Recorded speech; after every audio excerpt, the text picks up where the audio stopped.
between last week's show and this week's show and put it up on Anchor. You know, do it as both. Yep. Check the...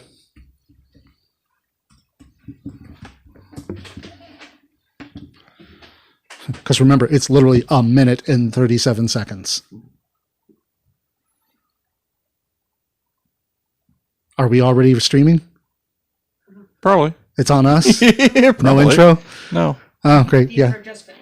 Oh, okay. Well, what's up, MPX addicts, and welcome to the MPX Rehab. I am your host, Jay Williams, the hashtag certified mark, here with my co-host, as always, The voice of the MPX addicts, Kyle Smith. and hopefully the sound is not bad on this because we are trying to do this live, sort of. I was going to say, everything's going live now. Yeah, well, you know, it's I never okayed any of this, by the way. It's less editing for me. I'm all good with it.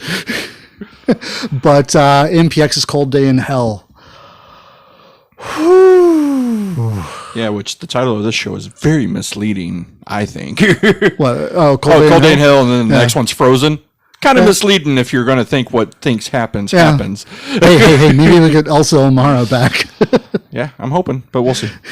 But, obviously things have shifted quite a bit in MPX now because it was all or nothing for two men, and one of them came out on top and one of them did not. Yeah, and it's one of those, like, I don't know. You know, we made the big deal when Livy said she's retiring. Like, don't retire in 2020. You know, it's a bad year, blah, blah, blah. Yet this is our fourth retirement already.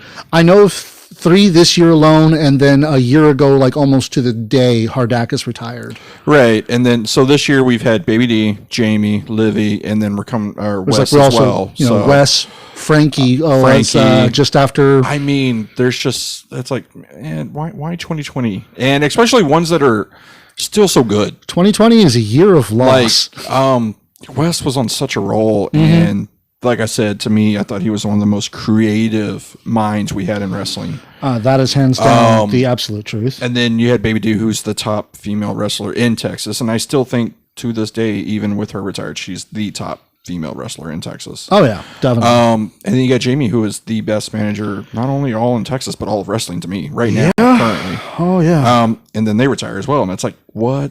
But what's going on? Why are we doing this? And again, as long as they're happy, that's all that really matters. Yeah.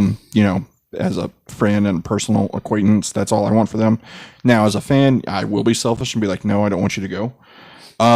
Especially someone like Jamie. Everyone knows I've loved Jamie Aller, and I've said several times, if I ever was to be a manager or whatever I wanted to do in wrestling, Jamie Aller, Bobby the Brain Heenan, Larry Sweeney, that was going to be my character. It was going to be a combination, all 3 of those men. A lot of it being with Jamie, though, because that's someone who I saw the most and also got to talk to and share ideas with and hear wrestling. Just the man is so brilliant when it comes to wrestling and his mind and the way he looks at things. Like, I love his when he had it, his OnlyFans, now it's Patreon, hearing him talk about NXT or AEW or whatever's going on.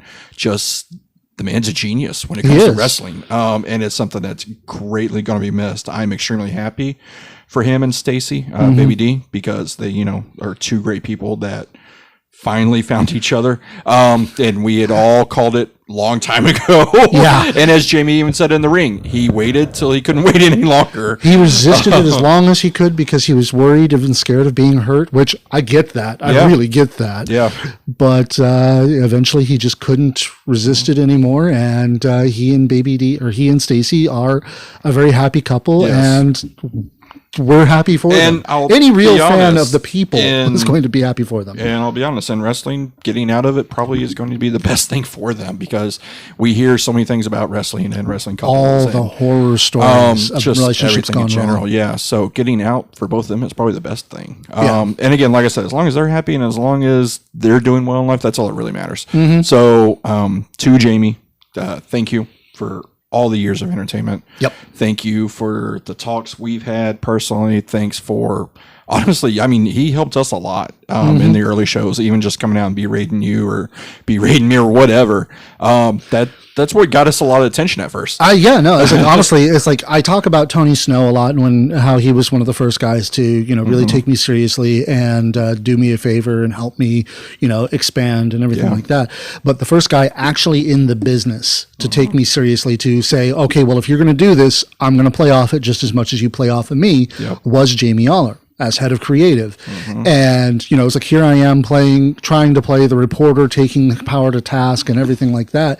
And he's like, all right, I'm going to lay into you just like I would an actual reporter. Yep. And it's like, first time that we had anything close to an interview, and he spent like 10 minutes raking me over the coals. I was like, afterward, I went up to him and said, hey, thanks a lot for that. That really helped me out. And he's like, I spent 10 minutes shitting on you. He's like, yeah, but it's going to get us views, and I get to learn, and I get to, it's the same as our train wreck of a show last Saturday. Oh, God. Saturday was a train wreck. Everybody keeps saying, no, it was great. It was wonderful. I mean, and that's great. Technical issues.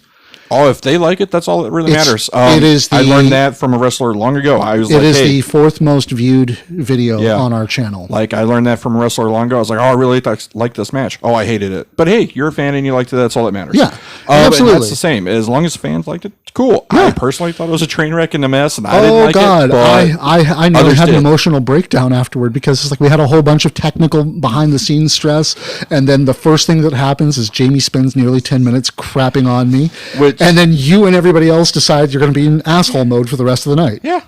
Well, that's what happens when you're around Jamie. But no, and that's kind of what I do on the show anyways. I know. No, the thing is, I think I could have taken it if it had just been you and Jamie. That'd be one thing. But then Tyler gets in on it, and our own camera guy. I was going to say, I think, let's be honest, it was the camera guy that bothered you the most. Yeah.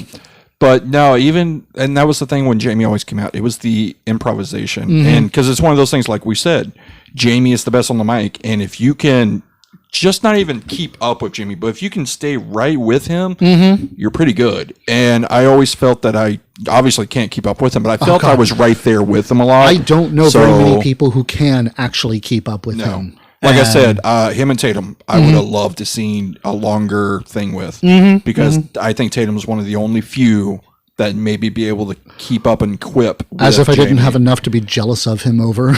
Right.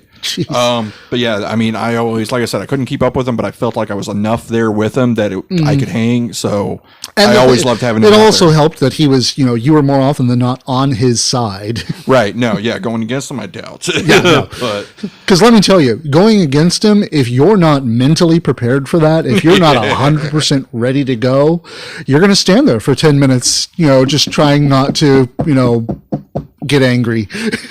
And I was good with most of it, but he broke me on your when he talked about it, even your hairline hates you. That one got me. I'm balding. I was like, I had to turn from the camera. I was like, that one brook me. Oh, I was good until and people still could see it. Oh, I know, because even as he goes, "What's wrong with you?" I was like, "You broke me." Yep. Because he saw it. He just literally flat out looked at me. He goes, "What's wrong with you?" I was like, "You broke me on that one."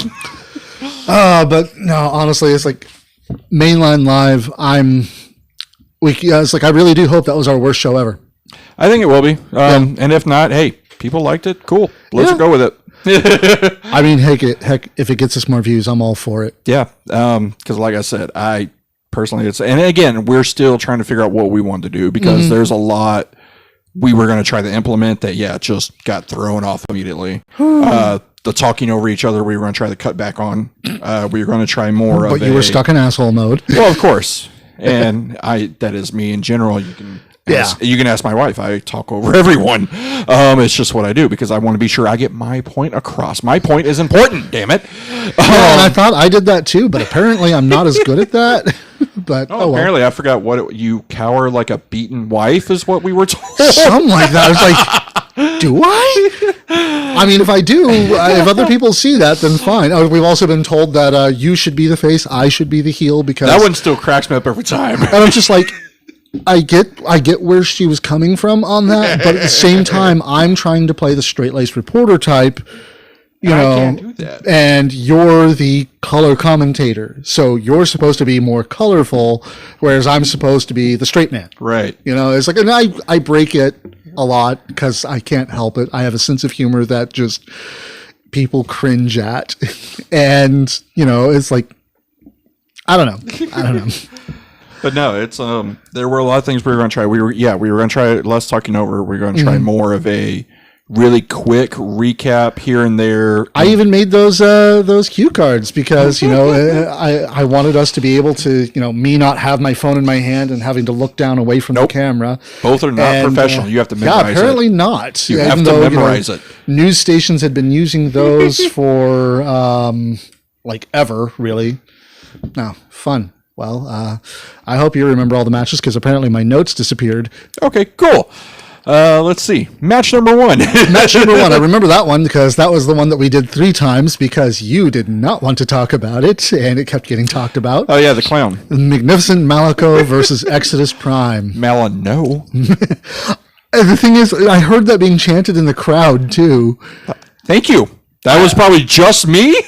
No, I heard other people saying it too. Okay. He's like, because remember, Exodus has his fan base too, and of course, Lugo. His fan base is Lugo, and they were pure Malico. Well, there was also some others. Like I think his family was there. Yeah, and I kept hearing Malino, and like, where's that coming from? I knew it was like I was going to say I can hear it was from right you. beside you. Well, I knew that, but I was hearing it out of this side too. But I don't know. It's like I've always said. Yes, I'm terrified of clowns, but goddamn, I love Malico. He's so good. Oh, he is friggin' amazing in the ring. At what he does.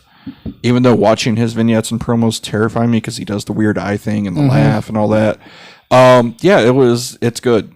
He is a great talent. And then him and Exodus, it was one of those where like how well is Exodus going to work with someone that he doesn't necessarily work with? Because to my knowledge, Malico and Exodus probably never even met till that day. Yeah.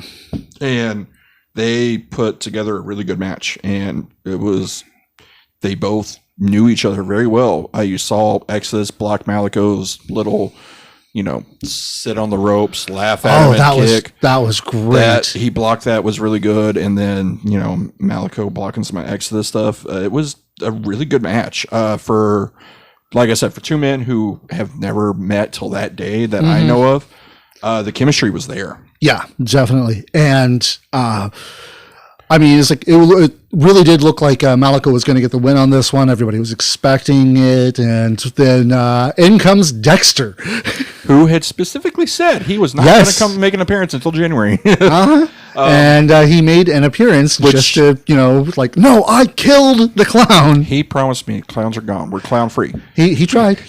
But no, it's also great.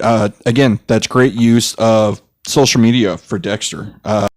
Telling everyone, hey, I'm not making appearances till January, which is really great. And then it gave Exodus Wayne because that's what we were having a live problem. Is it still logged? Is it still streaming? Yes. Okay, so it's still going on that, but it's logged out on here on YouTube. It's logged out, but it's still continuing the stream. But I can't monitor it until I put the password back in. You should have it on here. But production issues. Again, it was great chemistry, and like I said, Dexter using social media to his advantage. I thought was great because everyone's in the mindset of, he's not coming out. And like we had talked about last week, I was hoping Exodus would win because it's one of those where keep building one of our top heels now. Oh yeah, definitely. And to a guy who's here once every 3-4 months. Yeah, and which I get. He's fan loved and all rights and intents purposes should be Exodus. And honestly, it's like there's a certain. I hate to say this because it really, might stick in the craw of some of the people behind the scenes, but there's a certain mindset that you can have when it comes to booking somebody, trying to book people strong. Certain wrestlers can take a loss and lose no momentum whatsoever. Exactly. Other wrestlers need the continued momentum to keep going. We've had Exodus Prime here for a couple of months now. He has had the whole issue of he keeps going, and he's like, winning. But when it comes to that top, he's like almost hitting the top, he chokes. Yeah. Not chokes, but he loses. Right. I mean, it's the Bray Wyatt problem. And again, it's like his thing with Wes. Like, even though he lost that match, he came out strong. Like, I think people really believed in him. And then when he, like the matches with Tatum. Yeah. He won one, and then he lost because Tatum cheated, even though no one wants to say Tatum cheated. He cheated. Tatum totally cheated. And then, Exodus, they had the rubber No, wait, that was New Texas. That didn't count. Never mind. Still, they had the rubberneck match, and the same thing happened. Doesn't count though because it didn't happen at MPX. So it just happened in the building. Didn't happen on the show. So we still need Tatum versus Exodus. Yeah. But no, and that's the thing. He's still, even in this, Malico I think is still strong, and so is Exodus. Yeah. So I think it helped both men, and it continues in fans' eyes the rise of Exodus.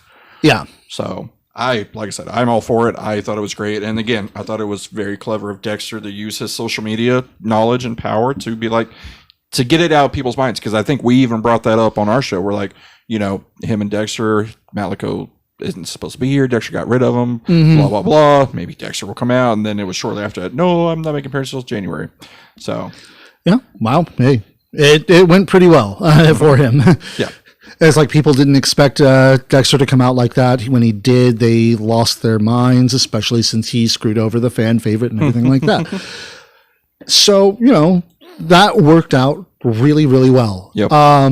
Then we got to see, let's see, there was the vignettes where, Jamie's introducing the guys and he's talking about how, these guys are the present and future of MPX. I mean, they're these past, are the present, real and future. Yeah, the real past, present, and future of MPX. Like he said, and I think a lot of people forgot, Jerome is one of the most decorated champions in MPX history. And him and Joe with the trust fund, which, side note, it was amazing to see Tadlock there, even though he's in the crowd. It was, yes. Tadlock was always one of my favorites at the old building and one of my favorites in the trust fund. So yeah, seeing him there was amazing. Seeing him there, actually, we were both kind of like, wait a minute, were we right? Yeah, I was hoping. And that's apparently that's been happening a lot lately. We'll put, some mental math. We'll see, people in the building and we'll see things that we saw online and we'll be like, hey, wait a minute. Yeah. I think something's happening. No, that was my first thing when, we were told, hey, Stacy and Tadlock are going to sit next to you, at the main. Oh, okay, cool. And then my first thought is, oh shit, they're jumping the guardrail. Jamie's going to win. Yep. Well, you were half right. That didn't happen at all. You were half right. Stacy jumped the guardrail. She did. And then Jamie immediately told her that's why she doesn't wrestle anymore. I was like, damn, Jamie. Even Stacy's not. He's like, even Stacy's not even immune to Jamie. Nobody is safe from Jamie's wit. Yeah. Oh, geez, that was fun. But no, having him run down the accolades of Jerome, JD Griffey, of Jackson Stone, of Joe Garcia, of Larger Than Life, Tommy Becker and Ryan Renton. It was it's build, like, I love when we do vignettes like this, and I love when we do promos like this to build up the main event. One of my favorite things, and it's ironic, we were just talking about it before we aired, the Destiny, where it was Kirby versus Silver. Yeah. And they did that black and white video of Kirby talking about his title reign, Silver talking about his history and his rise to the title and always trying to get there and always choking. Gorgeous. And finally getting it. Just that vignette build to the main event. And then just everything about that, the way they built that was amazing. And the same with this, the way they built this with Jamie running down his guys. And then later we get Kirby talking about his men and finally introducing and revealing the two mystery men, which we all knew one. The other one was kind of a surprise, and not the surprise I wanted, but the surprise that was okay because I had already called it. I felt all rookies. I felt Legs. I felt Casey. Noah. So having Legs there, it's not the big one that everyone wanted, but it was good enough. Yeah. Because later on they got the big one they all wanted. And then Frankie. Yep. So, and having I thought it was cool to have the gum and then him do, like, everything about that was great. Oh, yeah. But I hate how no one wants to talk about it. And even though I brought it up, Kirby punches Noah in the face at the end of that video. And nobody wants to talk about that. Was it Kirby? I thought it was Frankie that punched him. No, it was Kirby because Kirby's hand is over Frankie. And he goes to move it off Frankie, and he just punches Noah right in the face. And this is why we predict that Noah's going to be the one to turn heel. Exactly. Noah gets crap on by everybody. Yeah. Casey, his trainer, Kirby, everybody. Oh, jeez. But I thought that was great. And obviously, like we said earlier, and we've said several times, no one can touch Jamie when it comes to talking and to getting people to believe and getting people sucked in. Like, like I said, like to you, you were never really at the old building. Yeah. Him just explaining JD is the greatest champion in MPX history, you believed it. Oh yeah. Even if you haven't known or looked at the history, you'd be like, oh, okay, Jerome's And one just of the knowing best that he's there one of is. those guys that let's see, how is it put? It's if he wants you to go night in front of God and everybody, you're going night in front of God and everybody. Yeah. Yes. We watched it back. Yeah, because it's true. And Jerome does that. And and like Jamie said in his goodbye speech, he's destined for big things pretty soon. Yeah. And that's another one that we just got him back and he's already about to leave. I know but it was very fitting for him to be here for what he was. You know, exactly. That whole, he was there at the beginning, he's there at the end. Mm-hmm. That's how it is. Yep. But going on with the matches, though, we had CJ Ward in his open challenge for the MPX Addicts Championship, and it was taken up by a fan favorite, Zero. Which I liked, but I also, again, not what I thought, because we saw someone in the back Yeah. that we were like, oh, open challenge, Addicts title. Of course. Chandler will take it. Yeah, Chandler's going to do it. But he wasn't there. He wasn't there to, he was there to watch. He's there to support a friend. Yeah. Or friends. We saw a number of faces who were there to watch and support and everything. Well, because it was a big night. And that's another key, just, side note for fans. If you see a lot of workers there, something big's happening. Oh, yeah. But no, CJ and Zero looked amazing for... Don't give all the secrets away. Yeah, sorry. But to see Zero was great because we haven't seen him in forever. Oh, yeah. And I get he is not everyone's cup of tea. I truly understand that. But to me, I think he's... I don't want to say good enough because that sounds wrong. Yeah. But he is... I feel he's a good enough worker to put in stuff like this. And it's good. Like when Remedy brought in. Yeah. I really didn't think there was anyone better to go against Remedy and to showcase what Remedy can do other than Zero. I'd say why I think that was a really great pairing, but I'm not allowed to say that anymore because somebody gets mad at me when I say it. Right. But, I think Zero did really well. I was actually...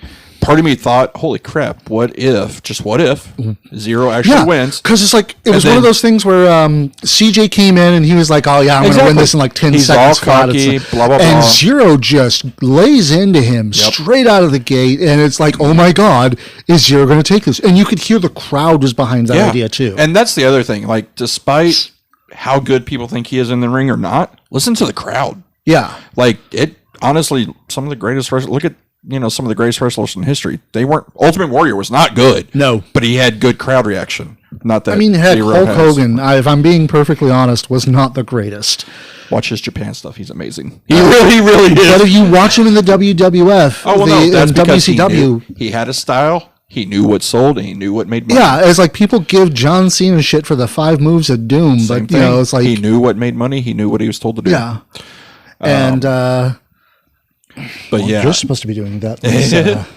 But no, Zero again. I thought, what if Zero comes out, beats CJ, and then just drops the belt next week, just to give that reaction and that happy fan moment of holy crap, Zero's got a championship. Has he ever held a championship in MPX? Not that I know of. So it's like, and then again, it's an Addicts title. It's literally 1 week. He drops it the next week to ZJ. I think that's CJ cool. gets a refund because CJ gets all upset saying he wasn't prepared, he wasn't ready. There's a million excuses we could use to bypass our, no rematch clause because that's never been done before. I mean, Tatum was in the building. We could have had Tatum just not even actually interfere, just pop up like just play his music. Don't even have him come out. Just play the music. Yeah, and it's like, and the CJ loses, and he's like, "Hey, there was interference. Exactly. There was interference," and gets a rematch next week and wins the belt back. I thought that would have been amazing just for that fan moment. And also just because that would make Zero Addicts champion 1 week longer than Zack Ryder was U.S. champion. Exactly. Or was it Intercontinental? I can never remember.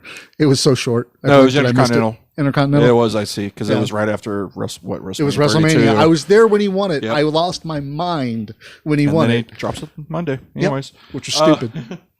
Well, dropped it to the Miz. I'm okay with because I like both. I like both of them, but anyways.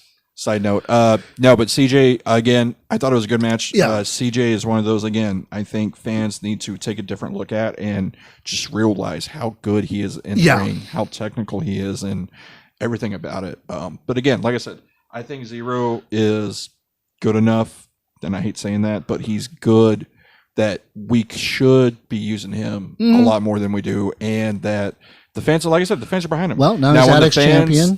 When the fans stop giving them a reaction, then okay, stop using them. Yeah. But until they don't, I would keep using them because it's obviously what the fans want. It's not just us. Like, I know I'm loud. 20% of those Zero chants are me. It's a lot more than that. It's a lot of the addicts that really adore him. And same with Omara. They love the pub crawlers. They love Zero. Yeah. Speaking of Omara, the next match with whereas he had his rematch against Brixton Shaw, did one of those things that I hate. I hate watching it happen. When the face survives every heel move in the book, but then loses clean. Well, I hate it. Now, like I said, I wanted Brixton to win because that's, again, I'm fine with Brixton winning. Building him up to this monster heel that we've got. No, but it's just this is a personal thing for me. I don't like that style of a finish. The thing that annoyed me most about this match, and it was kind of just confusing, is so Zero comes out. Yeah. Immediately when Zero comes out, we're going to kick Eden Grace out? Like, that just didn't make sense. Like, why are we kicking her out but allowing Zero to stay? But we didn't, until that point, Zero hadn't done anything to interfere with the actual and neither match. has Eden, that the ref saw. Yes, she did, but the ref didn't see it. So there's no reason that she should have been kicked out. Yeah. Something should have happened to where she did something. Then the Zero says, hey, look, she's caught in the act. Then she gets kicked out. That one, no lack of love for you, Bambi, but that one I'm putting on the ref. And that one was Eden still knew. So she wasn't, as obvious as she should have been, although she was still a complete badass. No, I thought she did well. I actually get more impressed with her every time she does something. And Bambi was, I think he was still too tunnel visioned on what was happening in the ring and not what was supposed to be happening outside the ring as well. It just was kind of weird. And I do get what you're saying and the fact that, okay, so Eden's been kicked out, Zero's here, yet Johnny's going to get beat clean and Zero's not going to do anything to help that or stop that. It just, it was a lot of confusion at the end. I feel like, okay, obviously, because Johnny in our interview had said, I got something for the E-girl Barbie, whatever. And it was so he should have come out with Zero because he knew she was going to be there. Like, they should have started the match both out there. And then she should have done something. She gets kicked out. Then Zero does something. Zero gets kicked out. Then Brixton gets the Stormbreaker and gets the boy clean. Yeah. That would have made a lot more sense, I think. But that's just us nitpicking and be fantasy workers and it's like stuff we'll get yelled at for that we're totally wrong. I'm especially since this is live, I fully expect there's going to be messages popping up on my Facebook soon going, the hell, Jay?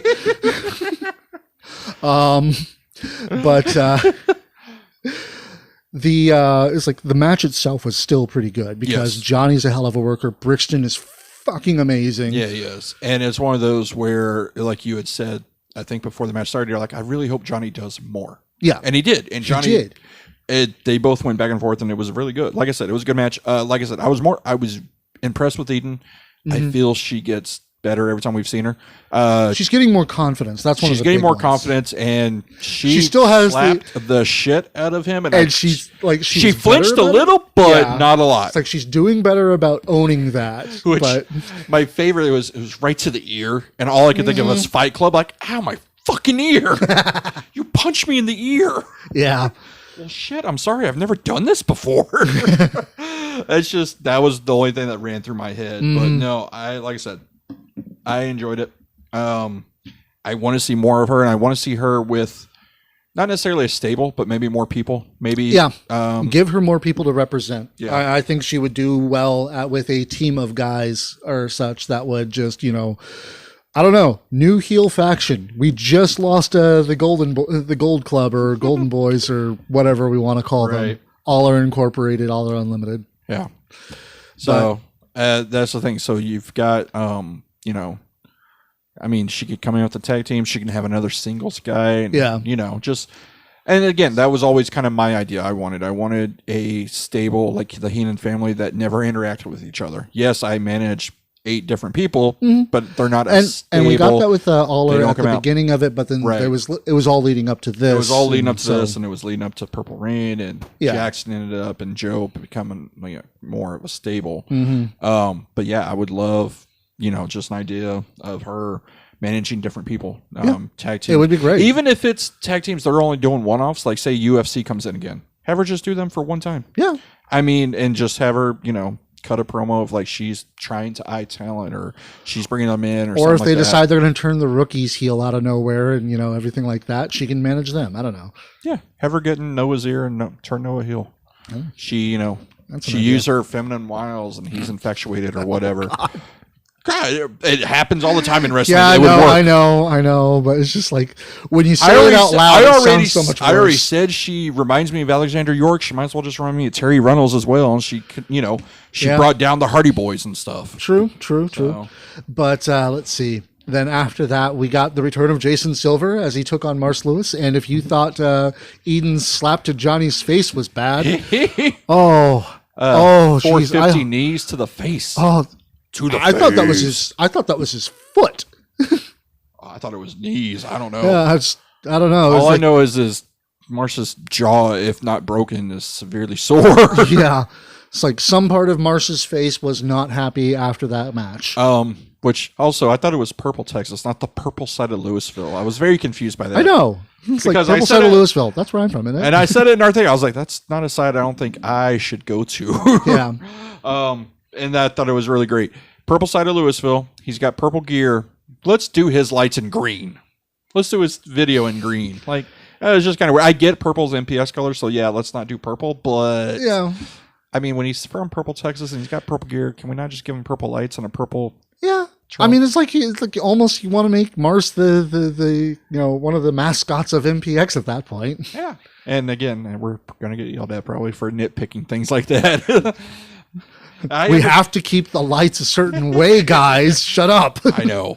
But no, Mars again, it seemed Mars and Silver at first were a little off, and it seemed like maybe there was some shots exchanged that were pretty on the stiff side. That seems to be the start of every one of these Silver matches. Yeah, it's like because it's like Mars versus Dexter was a lot of the same. Yeah, where maybe it looked is like, Mars. and it's not saying Mars is bad. He's good. No, He's really good in the he ring. is. It's just like sometimes it's just It's just a chemistry issue, and then that's the thing. The more they got on Silver, I thought the chemistry was there. It was just off a little bit at first, and then they got some shots in. I think they learned each other and real quick what to do, what not to do, and they went from there. But Jason looked, in top form, and Silver he was getting the back last to word. being a full-on vampire and everything. Yeah, more blood. Uh-huh. Which I was immediately thinking, like when he did that on the outside, I go, "Oh, people are going to slip at that." And then I noticed he did it right where the mats were, and I go, "Oh, clever, Silver, clever." It's like you've done this before. He's only been doing this 11 years. Yeah, something like that. Probably longer, I think, maybe. I don't know. I mean, he's immortal. It could have been forever for all we know. Yeah. But now we just need him to bring, Daddy Gangrel in, and that would be great. Book Gangrel. I'd love that. That would be great. Because I missed it at ACW. That would have been great to see him. Oh man, I loved that Silver match.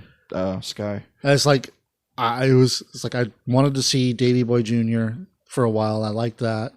Lance was there, and I loved seeing him again. And Isaiah James was amazing. And then That of time course, it was unholy though. yeah, he was still the unholy. He was Gregory James at the time, but I'm using the name he prefers now. And then of course, the Lost Boys both together, which I hope we get to see that again soon before they. Well, not too soon, but soon enough. No, they're dead. Remember, that was the last fight ever between them. Right. They're destined to fight forever. Yeah. Literally. It's a pair of vampires. They're going to fight forever.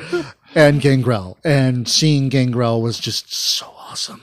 Yeah, I saw he made an appearance sometime in early 2020 and still looks good. Like I was like, he's a little old because he was technically old when we saw him in WWF. Yeah. Or WWE, sorry. It's like I was going to say, it's like he actually almost looks in better shape now than he did when he was part of the WWE. Yeah. Because he looks like he's a little leaner. Right. But yeah, this match, like we said, it was hard hitting. It was very stiff. And then Silver got the last word with that 450 knees to the face. But no, it's I'm looking forward to see what this Silver is, because at first I felt this was going to be a heel Silver. But he kind of went right back into face Silver, where he's like, "Come on, addicts," and he wants the addicts' attention and he knows how to get the crowd going. I think he just kind of fell into old habits. And maybe we'll see where we're going with it. Because like I said, I think a heel. This Silver, is Jason Silver. We're not going to And that's the thing. I think in MPX, because even when he was wearing the mask and heel Silver, fans still loved him. I think it's going to be very hard to get a true heel Silver reaction. I would love for us to try, because I think a heel Silver would be a change of pace and something different. It would have to be something. It's like he'd have to utterly destroy like Tatum Manning or something like that to do that. Yeah. It would have to be something so dastardly. Sacrifice a puppy in the parking lot. Jeez, yeah. I mean, but it can be done. I really do think, one, the talent of Silver can pull it off. Yeah. And then I think, given our creative minds that work in MPX, they can find a way to do it. That's something I definitely would love to see. And I get why we probably don't want to, because we do need some faces. But I think, one, if we are going to try to stay away from Sky versus Silver, while Sky still has the title, let's not have a face Silver going around being like one of the top faces. That's the easiest way to do it. And then have him go heel, and not even have Sky and Silver interact with each other. Just they're on their own, and they're doing their own thing. That's all they need. Yeah, Silver's got he's angry, he's upset. Do something like that. But no, like I said, the match was good. I want to see more of this vampire-esque true Silver that we're getting. True blood. Yeah, exactly. I wasn't going to go that full vampire route, but you can go ahead and do that. But then we had the championship match. Amazing match. It was a great match, because it was like, you think that, you see Palmer and you know that he's like technical flying, he's really great at the pure wrestling stuff. You don't think a hardcore match of sorts is going to be his wheelhouse, but which apparently, like I told you, I was like, he had a blood feud in Inspire with, someone, and it was great. And then, as someone pointed out to me talking about the match, I was like, oh, yeah, he was great. He was ACW Hardcore Champion for like 2 years, and him and Masada had a scaffold match. That was amazing. I'm like, I need to try to find this. So one of those things that a lot of people don't realize is, Palmer can go hardcore and flip a switch when he wants to. Yeah. And that was my first thing nuts. When the match started. No DQ, I was like, I love when they do that, because it always reminds me of when I was a kid with JR and King. Since when? And because that's immediately what I did. I looked at you, I go, since when? Since Andre announced it. But Palmer, the match itself was great. They the hanging spot they did with Sky was done beautifully. I think maybe one or two other people at MPX could pull that off with Palmer, or pull the being hung. Silver's one of them, because he's done it in ACW off a balcony. Yeah. Ugh. Like he was one of the other people I was thinking. But it's like, there are like very few people I can think of that I fully believe they could do it 100% and be safe. I was going to say there's very few people I would trust with that. Yeah. And just like it was, and just the insanity that Palmer was going through with that whole thing. I love that he did something that, never made sense to me. He did something about it. The chair with the cushion. Yeah. Like, why does it have a cushion? Toss. Yes, I thought that was brilliant and hilarious. And because, a lot of people are like, why are you using the cushion one?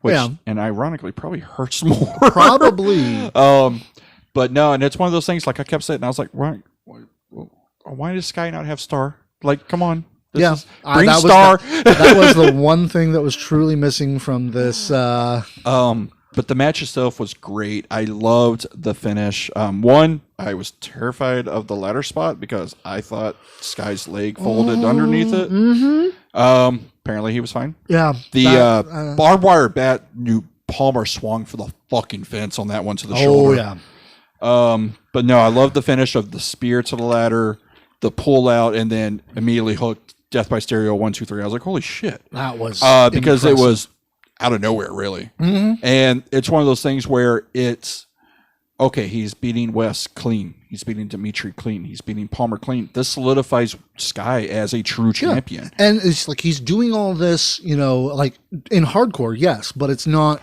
Well, and that's the thing. Like, so when Wes first beat Hardakis, we were all like, oh, let's hope he's not, I hate the term paper champion, but not a paper champion. Someone that gets forgotten about, because Hardakis had a great run. Let's hope Wes can keep up with it. And Wes did in his own way with Wesley's Ways. Yes. And even though they were hardcore matches, he beat the best of the best. And in this one, Sky didn't even ask for, this was all Palmer. So in my eyes, and it's same with Wes and same with Dimitri, they were, well, Dimitri was kind of cashing, but still, they were, matches and where Sky didn't necessarily need or want the hardcore. They just, Wes and Palmer wanted it. So therefore he went with it. And he, like I said, I think it solidifies him as a top champion and a true champion. He really is. So like right now it's going to be like, well, where do we go from here? Like, obviously people are looking for Dimitri. Okay. Yeah. We and can do Dimitri's that. not going to be back till next year, Exactly. which, again, Dimitri, we love you and we hope for the best for you and your family. And again, we'll get to it when we talk about this card later, but I really, when I saw the picture for Frozen, I'm like, sweet. Other than the fact that they're using that font. Well, of course. But I meant when you buy tickets, it shows Izzy James. And I'm like, oh, sweet. Izzy versus Sky. Bring in a top talent for Sky to beat. Yeah. And that's not what we're getting, which we'll talk about later. But that's what I feel, because I don't want Dimitri to just come in and get a title shot. I want, and we're not spoiling, we're guessing and we're talking about things early, but if Tatum, Dimitri, Palmer, and Silver are not the final four, or some combination of that in the Texas Rumble, I don't know what really makes sense for Sky not to fight, because I want Dimitri to have to, I hate to say earn it, but I want Dimitri to go maybe from number one all the way in the Rumble. Become the Iron Man. Exactly. Yeah. And get that title shot back. Even if it's something where Izzy's like, no, you don't get a title shot and you have to earn it. And he's like, fine, I'll win the Texas Rumble. That I think would make for a great story to have Dimitri versus Sky. Because in the end, honestly, for Sky right now, if you're not bringing in people like Izzy James, what else is left other than throwing Tatum at him, which that's kind of early for Tatum to get a title shot, isn't it?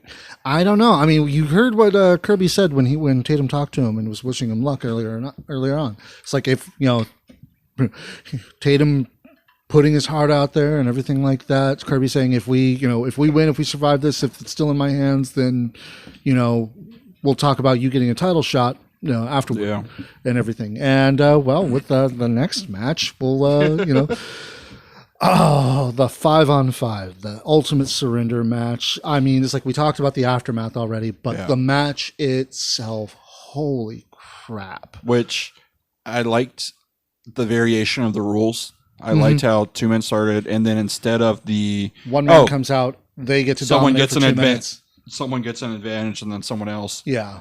No, it's just, hey, in 2 minutes, your next two people will come out.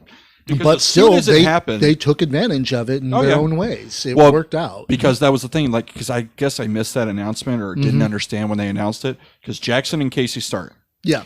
And then Noah's music hits. I go, why do faces get advantage? This isn't not how this works. Yeah. And then immediately, I think it was Tommy. I was like, oh, okay. That they're both coming out. Okay, that makes more sense. Man, getting to see Jackson and Casey started out, that's the closest we've come to getting the match I really want. And after this match, though, we're getting Jackson versus Tatum, because that's something that has been brewing for a while. Yeah. But there were so many cool spots in this match. Yes. From Joey, God, poor Legs. Joey hiding off to the side and then beating on Legs. Yep. Or Kirby just like, wait a minute, turning around and going back there, grabbing Griffey and dragging him out to the ring to beat the snot out of him. And of course, Jamie's like, what the hell? There were so many things that were so great in this. One, I loved, because I sent him the idea and I'm glad he used it, but that pull out corner, that spot that Noah he did the Noah and that lariat coming down. And you know what's funny is like I thought this when you told me about this, and when you told me about this, I thought it right then and there. There is only one person in this whole match who should be taking it because he's good at Yeah. For all of our problems with how he's not as out there or extroverted as his tag team partners or anything like that, Noah can take a hit. Well, no, and that's the thing. When I sent it to him on Twitter, because I saw a GIF, and I was like, "Oh, you could try this," and he goes, "I don't know when, but I will use that." And I'm like, "Saturday against Noah. When is there? And not another time." I know, right? Exactly, it was Noah or Casey could take that and could take it beautifully. And I hate to say it, Noah's really good at being the face in peril. Yeah, he is. And I thought Noah did very good in this match in selling and making believable. Like when he was getting chopped by Joe, and he was crying. Joe and Jackson are taking turns, and also I think Jerome was also kicking him. I think there was all three trying to make him surrender. And it's like I love this. Like he's sitting there, starts taking all those chops, and I lean over to him. It's like I think Tommy's just glad it's not him this time. And not less than like 2 minutes later, Jamie's like, Tommy's just glad it's not him. It's just like, well, now that Baby D's retired, that's 85% of the chops Tommy took. Yeah. So his chop ability went down. Yeah. But no, the other highlight spot for me, other than those two, was the gory special that Kirby had on. I believe it was Tommy, maybe Jackson, into the clout chaser. Yes. Tatum. We got to talk about that twist though, because it's like Frankie was supposed to come out. He was supposed to be the fifth man. Everybody was losing their minds because Mr. MPX was back to defend his company, his house, and everything like that. And I actually thought it was going to be Legs that took the beating for Tatum to come in. I kind of thought that too, but this makes way more sense for given what we think is going to happen. Yeah, it's like considering what I think is going to happen in the future. They already kind of fooled me because when Tatum came out, I'm like, oh, cool, Tatum's going to go heel because that's what's going to happen. So it's like you can kind of see the writing on the wall of what we're being led up to, but I don't want to talk too much about it because somebody will get upset. Just follow Tatum and Frankie's Facebook. You see. Yeah. Well, it's like what I think is going to happen. If what I think is going to happen happens, Tatum has the chance to make this probably one of the greatest stories in MPX like ever. Maybe not the greatest because we've seen a lot of really great stories, but this like just the story of Tatum Manning in MPX could be incredible. And I think Tatum has the chops both, in the ring and on the mic to pull this off and make it, engaging, emotional, make people for a moment forget that it's a show. Or forget that they absolutely adore and love him. Yeah. And it's like, well, it's, because let's be honest, that's going to be the hardest part. And it's like, well, that's the thing. It could go one way or the other on that. We could see a fall and redemption. We could see a rise and fall. There are a number of ways this could go. If it goes the way I think it's going to go, it's going to be kind of heartrending because people are going to be engaged. People are going to be hurt. People are going to be crying almost. And I'm looking forward to it. Which I'm just thinking we already call him, Tatum Johnson, Rock, whatever. We're pretty much the idea that is all in our heads right now is Frankie's out, storyline, someone hit him, blah, blah, blah. He's already like The Rock. Why don't we we already had a Samoan in the building. We can go ahead and just say he did it for the Tatum. Yeah. He took out Frankie. I mean, it's all right there. I didn't see him during that match. Of course, my focus was entirely on the ring. But I mean, that's the idea that people, even not us, people on Facebook have already thrown that allegation out there. I know. I was just like, guys, come on, let the story play out. Come on.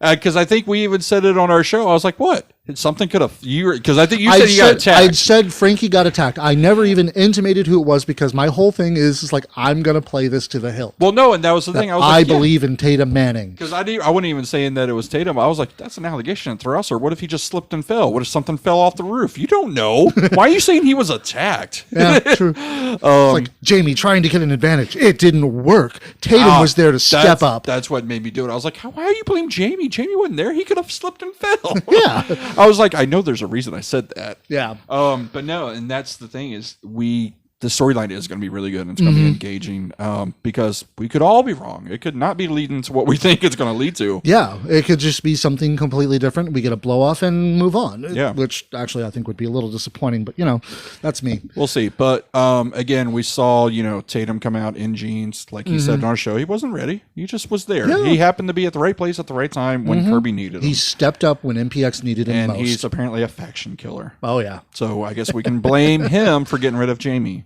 So Yep. fuck you, Tatum. We Fuck actually you. can because he's the one who came out and made Jackson tap.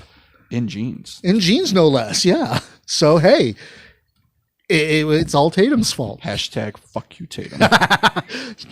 If he watches this, he's going to be like, well, fuck you too. Oh, he's already said that. But that was Cold Day in Hell. Like I said, like that, along with, our stressful after show. Yeah, that's all we had was 5 matches. Yeah. Okay. Yeah, 5 or 6 matches. Yeah.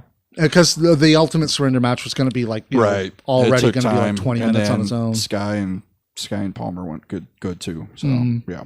So, but Frozen this week. We're unfortunately not getting Time Warp, but I understand why. I mean, the money that it requires for just on the wrestlers themselves as well as the production. Yeah. That makes sense. As much as I'm sad for it, hopefully 2021 it comes back. 2020. Or a variation of it. Yeah. Because it is one of the bigger shows I think a lot of addicts, not just us, look to. It's fun. It's a night where everybody, we see the intensity all year long, and then for one night we get to forget all that and see everybody having fun. You get to relive your past. Yeah. And you get to see some wrestlers channel and who that's they why actually I agree. I idealized. think it should be a Friday night show sometimes. Yeah, I agree. But I think... I mean, like obviously not this Friday. You see some wrestlers, you get to see their ideas of what they wanted to do in Red. Like when Dimitri portrayed Bruiser Brody. Oh my There's not God. a doubt in my mind you don't know that he did not want to be Bruiser Brody. Or when he was Macho Man Randy Savage, just like... See, and then when he got the voice, I don't necessarily know about the in-ring, because in-ring you could tell he loved Brody. Well, okay, yeah, that's true. But it's kind of hard to match somebody who's, physically like 3 times your size, horizontally speaking. Even when Byron portrayed Edge. Yes, I was actually going to bring this up. It's like you're talking about them getting to see what they want to do. Byron got new moves out of that. Yeah. And so did Dexter. Dexter now does that triangle dropkick he learned because he portrayed Jericho. So it's not only just for the addicts. I think the wrestlers themselves enjoy it, but like you said, with it being COVID, the money crunch, and also, let's be honest, we don't know because things change every week. We don't know who's going to be there and who's not going to be there. Yeah. Like, I feel so bad for the bosses. How many bosses. shows did we have change on us last minute because somebody came down with COVID? Exactly. Like I said, I felt so sorry for the bosses because, every time there's something that happens. I think it was 2 weeks ago, the whole card pretty much got changed the day of. Well, 2 weeks ago, or like 3 weeks ago, we didn't have a show. Right. So, I mean, it's just one of those things where I get why, because there is a lot you do for that one. So I get why it's not there. Hopefully 2021, it comes back or a variation of. But before, with Frozen, if we're not getting, and I'm going ahead and call Tatum on this because I know he's the one that can do it. If we don't get a Let It Go, Do You Want to Build a Snowman, or Into the Unknown, some variation of those in this card, in promos, in mic work, even as a song, they're doing it wrong. But I know Tatum can do it. Tatum's going to find a way to implement that into his speeches. It might be, somebody coming in accusing him of doing dastardly things. It's like, dude, that was last week. Let it go. Let it go. Let it go. He's But going to have to. the matches we are going to see are going to be really, really awesome. Andre just goes to interview him, and he's like, hey, you want to build a snowman real quick? Just something like that. Yeah. But let's see. Let's go ahead and move our way up the card to the main event and then appearing after. Livy Loca finally getting that last MPX of the year. Her last match, possibly. We kind of hope not because, really this year stole a lot of her retirement tour from her. But she's going to be taking on Erica Torres, so be prepared for the same color. Oh, yeah. It'll be red and black on red and black. That's cool. I was told we're not professional, and it's like, or not professional. We're not WWE-esque. I get that. Yeah. But I feel other people have different gears. But now that I think about it, I don't think I've ever seen either one of them, not other than Living La Vida Loca that she did when your mask that Jamie likes to point out. Her gear is pink. My mask is purple. No, she had purple and green gear at one point that looked just like that. Not according to her. I thought she did. This match between these two is going to be really great because Livy's going to put it out there. I have 100% confidence in that. And Erica she's Erica Torres. Yeah, she's one of the most deadliest women in wrestling. She's one of those that, if somebody wants to try to mess with her, they're going to find out real quick. Don't fuck with her. Oh yeah. Case in point, the last time she was here, I think something didn't go her way. She punched the shit out of the guy and then suplexed him out. And I was like, oh, don't fuck with her. Got it. Admittedly, he was the size that was, made it very easy for her to just throw him around. I feel she could still throw. I guess you could take, if it would never happen, but even Kirby's size, say Kirby did something and she wanted him to go a certain way, I think she could find a way to do it. Yeah. It's like she's one of those that, as was pointed out on Byron and Casey's show, DeBack, if she wants to win a match, she's going to win a match. Yeah. Because there's very few people who can fight like her. Which I will admit kind of makes me want to see a shoot fight between her and Thunder Rosa at some point. Why? Because they're both amazing fighters and I want to see it happen. You just want to book a straight up MMA card? Yes. At least just between the two of them. I kind of get what you're saying because the night Aaron Mercer had his unfortunate knee incident, it was him and Jerome in a shoot fight. And I wanted that so bad. Yeah. It's like I'd love to see a practice fight between Jerome and Nate because he's starting to get into the MMA thing. Because those two would have killed each other. And Erica and Thunder would kill each other. And it would be great. The fans would be like, yes! Because, it's Erica Torres and Thunder Rosa. We have to wait till, our blood restrictions lifted, though. Yeah. But no, Erica and Livy's going to be, if it can't be Baby D, obviously, there's not really a better way to go out than fighting one of the top women in wrestling. Mm-hmm. So, Baby D got Thunder Rosa as hers. Livy Loca getting Erica Torres as hers is very fitting in and of itself. Because, and I'm assuming we'll talk about it later, but if Erica's here, that obviously means Double D's in town. Oh, yeah. Well, he's actually in the also appearing. Okay. I didn't know if he was or not. I was like, obviously. So that means we're at least going to have 3 members of Menage a Trois there. Oh, yeah. Forgot. They are Menage a Trois now. Yes. And it's great. It is. But then, speaking of people that are going to be there, we're getting Izzy James. And I personally love the Gothabilly gimmick. I love it so much. I'll be honest, at first, I was not a fan just because I hadn't seen it in person. And then when I saw it in person, it's amazing. It really is. As much as I love the Unholy gimmick and what Greg did for a number of years as Unholy, this Gothabilly, whatever you called it, Izzy James is great. It's because it's still all the same great moves of Greg James, now Izzy, but just I don't want to say a better personality, but a personality that you can sell and you can market. I thoroughly love it. It was one of those where I hated it at first because I saw the pictures and I saw the name. I just wasn't a fan, but then I saw it live and I dug it. And I agree with you that it would have been really great to see him take on Sky's heel, Izzy's heel. So it only made more sense for Izzy to be taking on but Izzy's one of Kirby. Those that you could easily do face. Yeah. Many addicts probably don't know his heel stuff right now. Yeah. They still remember him as Unholy Greg and as a talent that people like. At least he's not the headbanger anymore. Yeah. But I mean, it's that's the thing, like you really shouldn't have questioned the gimmick to begin with because in ring he's phenomenal. So no matter what you put him under, it's going to be great. Yeah, but it's going to be him and Kirby owns it more. Yeah, as this. But yeah, him and Kirby's going to be great. It's Kirby finally. I don't know. I guess going to be relieved and the dead weight and the pressure and everything that's there. What? Jamie's dead weight? What? No, just you know what I'm trying to say. Yeah, of the fact that he's no longer got to worry about Jamie. Yeah, larger. He's got the world off his shoulders at least for right now. He can just go out there and fight. And he's going to be fighting somebody he knows. Exactly, and it's hopefully we see maybe the lighthearted fun Kirby that we kind of got or 2 weeks ago. Yeah. Where I was like, no, he should have been more angry and focused. Yeah. And you're like, yeah, that's Kirby. I go, but still, he had a big match coming up. And he won it. So. Exactly. So I guess, fuck what I think and say. Yeah. Isn't that what we get told all the time, though? Pretty much. And that's what I've told people. Like, people ask my opinion. I'm like, why the fuck do you care my opinion? I don't matter. No, it's like I still have people coming up. Yo, what do you think about this? What do you think about this? And like, why does my opinion matter? Right. But who the fuck am I? Yeah. Mitch Hedberg, that's right. Oh, anyways. But that's going to be a great match. And then, of course, the main event that was announced last night, the 6-man tag. Hey, at least we'll talk about it. It's just very weird to me. At least the champion's in it. Yeah, no, that's what makes it the main event. Yeah. Duh. And it's going to be involving, it's like Sky's tag team mates.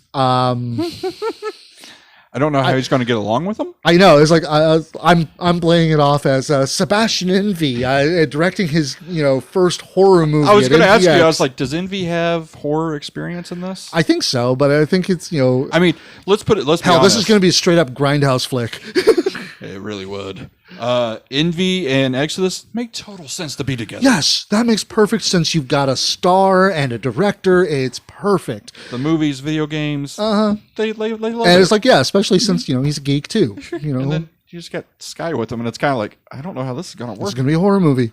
And then, of course, you got the and three if rookies. Isaac's not there to kind of just control Sky and be like, no, these are your friends. Don't hurt your friends. But yeah, you got 3 of the rookies from last week going up against him, and it's Tatum Manning, Casey Clay, and Mr. Legs. And that's the I other think thing. Mr. Legs is the only one that kind of throws me.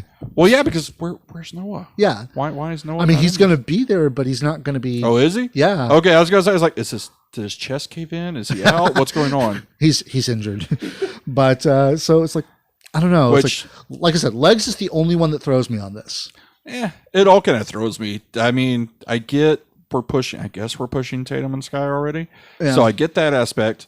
Nate Collins should maybe be in this against Sebastian. Exodus has problems with Tatum, so I guess that makes sense right there. So I guess Legs and Sky, Tatum, and so it's Envy and Casey. Envy's new opponent now is Casey. Yeah. Hey, you know what? Actually, I'm kind of good with that. I mean, it's okay. All joking aside, yes, it's kind of thrown together and doesn't make sense to me as a fan. But it's still going to be a good match. 6 phenomenal competitors. Yeah. It's going to be a really incredible, amazing match, and I can't wait to see it. Exactly. And I kind of just hope that either at the beginning or, preferably at the end, I guess, so we get a full match. At the end, Sky just goes apeshit and kills all of them. Just because I don't know. Say they lose, and then Sky's like, you know what? Wasn't my fault, and just kills everyone. Yeah, it's like that's something I really would love to see more often, and I hated that I didn't get to see it with Hardakas. Yeah. Just, it's like, if you're going to have somebody be a monster, have them, they're not a face, they're not a heel, they just kill everyone. Exactly. It's like, if you are brave enough to go up against him, you can have that match. But if you're, in his way, because when I saw Sky teaming up with Larger Than Life, there was that point in which it looked like Sky was going to just destroy Larger Than Life. But at that point, I think Isaac was still there to be like, no, these are our friends. Or he even had told him beforehand or a video or something. He goes, no, you're with Jamie tonight. Everything's okay. Yeah. So that makes sense. But if Isaac's not there to say that, I really hope Sky just goes off and be like, oh, fuck it, and kills them all. But yeah, it's like, let's get things we hope to see, things we want to see. But and speaking of things we'd hoped and wanted to see for a while, we're getting one of our favorite big men back. Yes. Michael Schaefer is returning to MPX. Very excited to see Schaefer back. Yes. I hope it's, for a while, for a long time we get him. I hope it's a good match. Mm-hmm. And I hope he's still a heel that hates me and thinks that my opinion doesn't matter and says, I forgot what he said. He said shit. I remember that. Yeah. Oh yeah, your opinion doesn't mean shit or something. And then I was like, everyone's like, oh, and he's like, I don't know why I said that. I never cuss. I was like, whatever. He was so into it. It was great. I forgot what I said, but I pissed him off. I don't remember. But no, we really have missed Michael Schaefer and getting to see him back at MPX. I've seen this man do a one-legged line salt, so it's just the athleticism is hell of impressive. Yeah, it's like we've seen him like wrestle with a torn tendons and everything like that. He's just like, he is unstoppable when he wants to be. Yep. And he's apparently just been putting a lot of work into, bettering himself over the last few months and everything like that. And I'm really, really excited to see him. Yeah, I really am. I mean, yes, on Mainline, I'll be like, oh, boo, Schaefer heel, boo. But unless he comes back as a face. Yeah, well, who knows? In which I'll be like, yay, Schaefer's back. Which I'm like that anyway. But, hey. But we're also going to be seeing both the pub crawlers are going to be there. And whether we're going to see them in action as a tag team or as separate singles again. But we'll see. Again, it's Frozen. Mm-hmm. Johnny, you got to do it. Yep. Omara. Yep. Also Omara. You got to frozen up, buddy. And then, he's going to kill you for that one of these days. Probably. Yeah. And now we're going to be live, so everybody's going to get to watch it. I know. I hate that. That's the one thing I hate most about being live is if I say shit, they can actually do something right there. And I'm like, fuck. Yep. Especially since we're inside now, which we thank MPX management so much for that. That is, you do, because now people want to kill me. Welcome to my world. They're just going to drag me over into the ring and fucking destroy me. Great. Yeah. But both members of Larger Than Life are going to be there. And that's what I think. Okay, we've seen them without Jamie before, but this is different. This is a different without Jamie. Yeah. So I think it's going to be very interesting to see not necessarily how they rebound, but how they go from here. Mm-hmm. Because as we saw, Ryan can't talk. Like he may not be the best on the mic, but he can. And that's something he can fix with practice. Though. Exactly. And same with Tommy. Tommy's in-ring mic work and in-ring charisma without the mic is phenomenal. Yeah. We saw it, like I talked about it at New Texas Pro.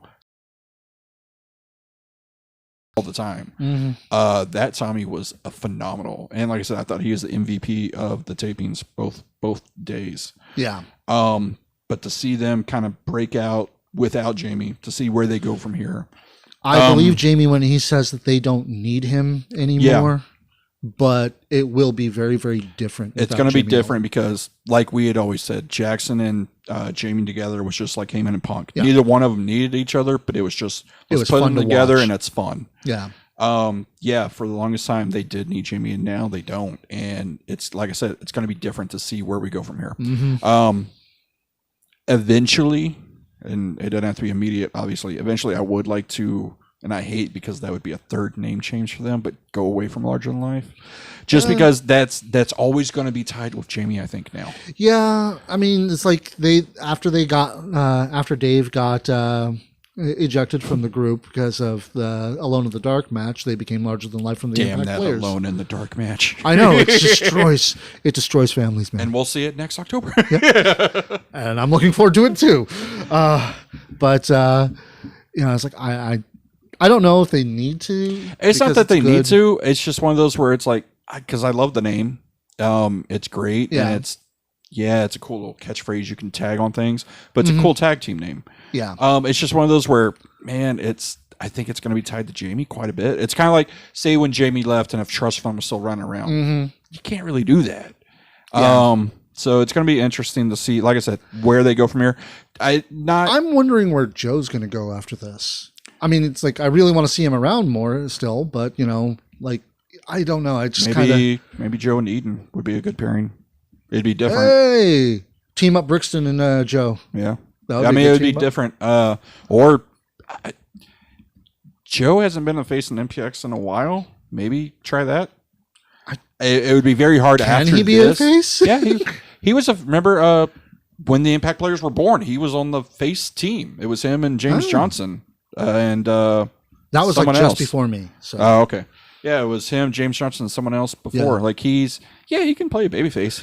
He is a better dastardly heel. He really is. I was like, he is a cocky heel, and it's amazing. That's why I have a hard time thinking of him. Maybe it's one of those things where he doesn't need it. He can just be on his own. Yeah. I mean, and that's the thing. Jamie, like Jamie said, they're all five ready, and they are to a degree. It's just one of those where I'm curious where we're going. Yeah. Because, like I said, it's gonna. I want to see Larger Than Life come out. I don't want to see them be like kind of sad and depressed. I want them to kind of own being on their own. Yeah. And still say, look, we're still the best unsigned tag team. I would love to see that confidence come out of them. But like I said, it's it would be something to see them, how they react to it. Yeah, I agree. But one of the things I'm really hoping we get to see more of soon is I want to see more battles for the gold, because if you think about it, every champion right now is a heel.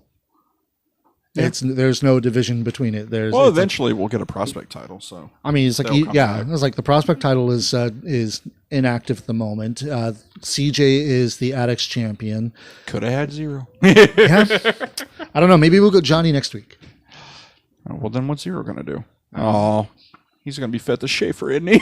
Oh, no. No one dies like 0. I didn't say it. Wasn't me this time. Was not me this time. You started the phrase. I just use it whenever now. Yeah, I know. But it's like, and larger than life, they're the tag champs, unless that's what they're going to do, which the pub crawlers suddenly become the tag champs.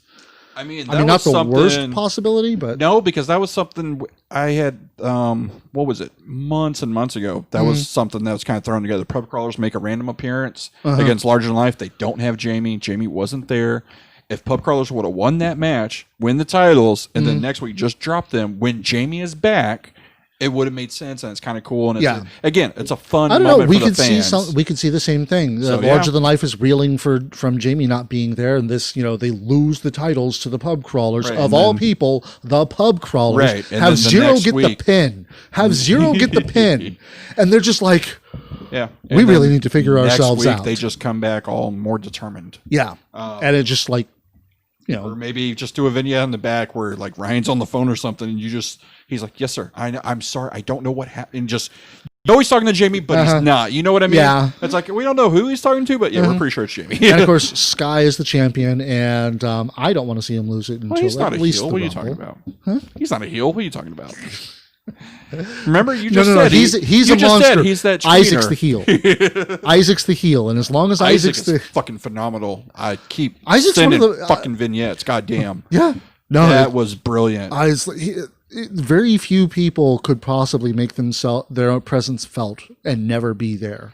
Very few people can get the Addicts to shut the fuck up, and Isaac can. When his videos play, people actually shut up and listen. I know, and it's like I really hate to point this out, but when Jamie went on his rant, when there was supposed to be the contract signing between him and Kirby, people were obviously losing interest. It was getting long. It was getting, people are like, I don't. They were having a hard time focusing on that. Well, and they started doing what fans do. Jamie is also so polarizing that people are talking like he's actually there. Yeah. Isaac, on the other hand, last week when he went on, he had his vignette. It was just like mesmerizing. I didn't hear a single person really. Then again, I could have just been too focused on Isaac talking, so I didn't even pay attention.